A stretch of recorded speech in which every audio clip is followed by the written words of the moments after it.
Welcome back to our YouTube channel. Today I'm going to provide a weekly update on where we are on the future expansion. So the first thing I want to show off is a building that Leslie and I had built. This is an old Arnold kit. I ended up picking this up at the last train show I was at for a very reasonable price. I love these old kits. They're just a lot of fun to build and provide something that you just can't find in the stores today. So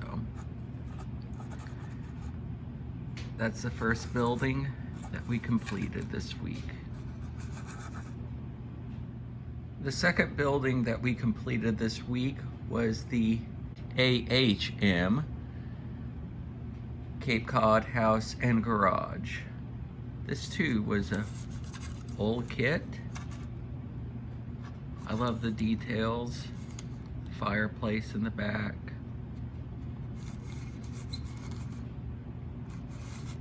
Again, it's just something different. Here was that box. Both were relatively simple, easy kits to build, and just a lot of fun. And I look forward to finding spots for these on the layout. The third thing that happened this week was that the Marklin Trix locomotive wheel cleaner came in. I have been purchasing several products for locomotive wheel cleaning, both solvents as well as other products. I've got a few locomotives that aren't running as well as they used to. As I was looking at different products and testing them and so forth, I ended up finally getting one of these. I tell you what, this Marklin product is excellent. I had one locomotive that was completely, the wheels would barely turn, if at all. I would be having to push it down the track, and I spent a little bit of time just taking this to the wheels, cleaning it, and that locomotive, it's not running perfectly, but it is running again. I had a couple locomotives that were just starting to experience some difficulty. I took this to the wheels and they are running like new.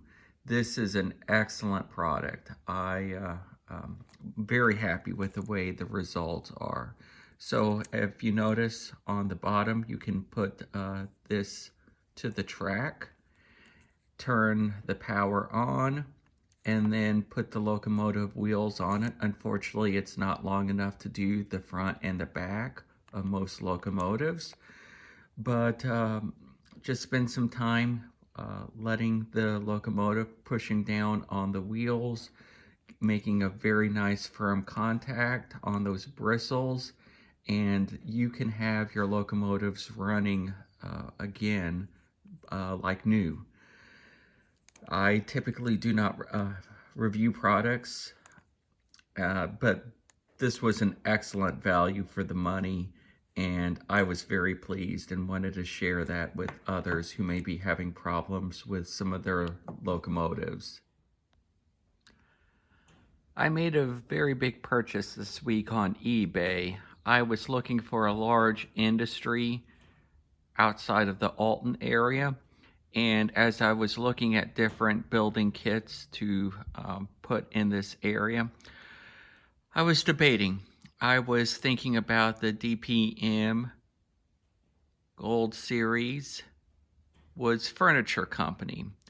The problem is I had built with Leslie a couple years ago a DPM Gold Series building. We ended up getting the farm implement set. We were not happy with the way that it built. It seemed like there was a lot of flash, that the parts were not completely fitting together properly. They were warped, and I did not find it to be a very good value for the money. We had a lot of problems trying to build it. We were trying to also assemble the tractors and combines and so forth. with our skill level, we didn't have a very good result. So I kept debating. It's a very expensive kit, and I do not want to spend that for that wood's furniture, essentially $90 for something that I was not going to be happy with. I've been, of course, looking on eBay. I'm always looking on eBay at different things in N scale, and I came across this listing. Yeah, I paid more than I would for the Woods kit, but it was already completed. It's nicely weathered, and I knew what I was getting versus taking a chance buying the Woods building, the Woods manufacturing, and not knowing the result. So I'd rather spend a little bit more money knowing what I'm getting. I know I kind of cheated. I took the easy way out, but at the same time, on our last layout from Murfreesboro all the way to East St. Louis, there are a few pre-built buildings, but essentially Leslie and I built them all.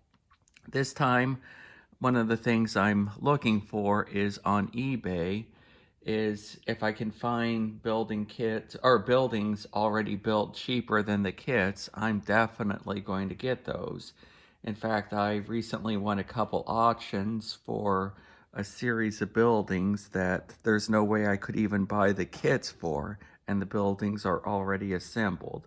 I'm probably going to spend some time modifying them and changing them, but at the same time, heck, if I can get kits that are already built cheaper than I can get the kits themselves, I'm definitely going to go that route. So I'm very happy with the building, or actually 3 buildings. I think that's going to add a lot to the layout, and I'm looking forward to starting to run trains. That's going to be one of the next big projects. I need to get some, I've got some feeder wires, but I'm going to need to get some more feeders as well to start putting and wiring this up. Before I do any scenery, I want to be running trains on this layout for maybe a few months, just to kind of work out any kinks, determine if this is a good setup or not, and take it from there. So I'm very excited with the way that the layout is progressing and really appreciate you being part of this process and journey. Last night, a couple other buildings came in. These are from Outland Models. I found these on eBay. Leslie and I built this one last night. I was quite pleased. I like this building a lot. Very simple, easy to put together, even without instructions.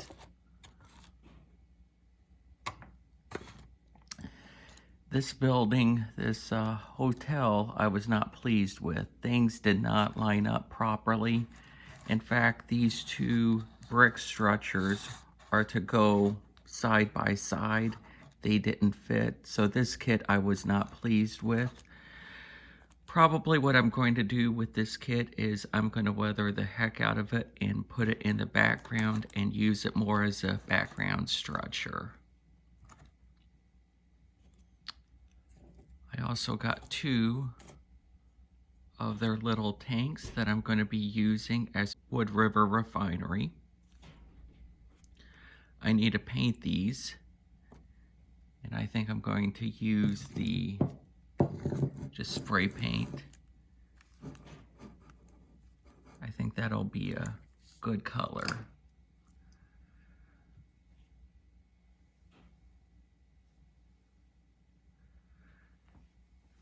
As I'm working on that today, one of the things that I always do is after I build a building is I use this matte clear enamel.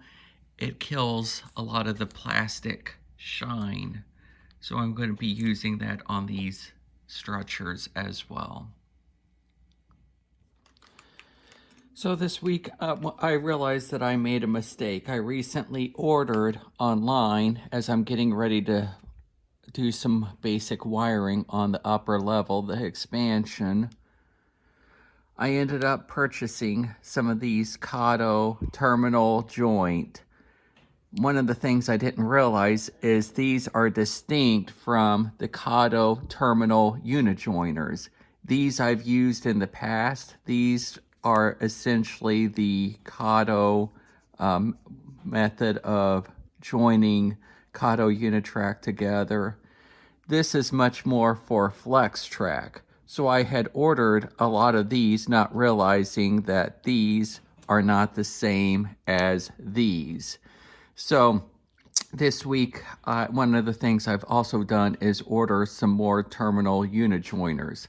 I can still use these. You can use these with Cado Unitrack as well. I was just seeing if I could, and these do work.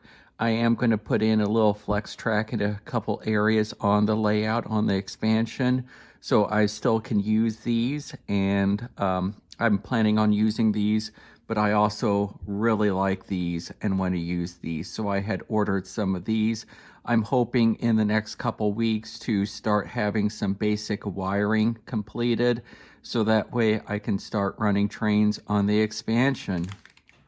I want to provide a few scenes on the expansion just to see the progress. Already we're getting a few buildings up that I had purchased, that I had been building. So over here is the Alton area, and over here is the Granite City area, and over here is the Carlinville area. There's a lot of work to be done, but it's really cool seeing this unfold. So thank you very much for watching my progress and being part of our future expansion. I hope you have a wonderful week.